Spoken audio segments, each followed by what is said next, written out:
Hello বন্ধুরা, ভাইয়া যে একটা নতুন রেসিপি করছে ডিম দিয়ে আর বিস্কুট দিয়ে। জানি না এই রেসিপিটা কী বানাচ্ছে ও। আগে বানাক, সম্পূর্ণটা দেখতে থাকি, তারপর তোমাদের সঙ্গে শেয়ার করব।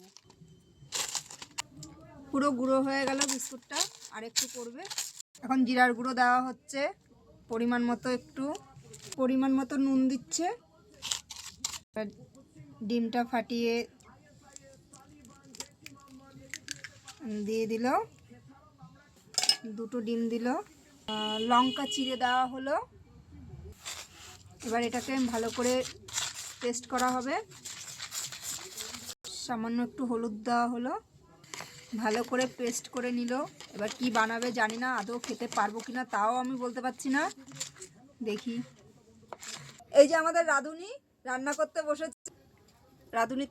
রাঁধুনি তেল দিচ্ছে, এখন দিয়ে দিল। দেখি এটা কি হয়। কালারটা তো সেই এসেছে।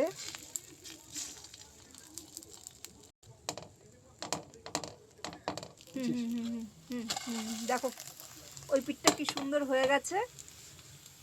উল্টে দিল ভাই। দেখো বন্ধুরা কি সুন্দর কালার এসেছে। খেতে কেমন হবে জানি না, আশা করি ভালো হবে। একটু ছিঁড়ে নিয়ে খেয়ে দেখি কেমন হয়েছে। খেতে অসাধারণ খেতে হয়েছে, অসাধারণ সত্যি। এত সুন্দর দারুণ একটা রেসিপি, তোমরাও বানিয়ে করে খেয়ে দেখো। টাটা।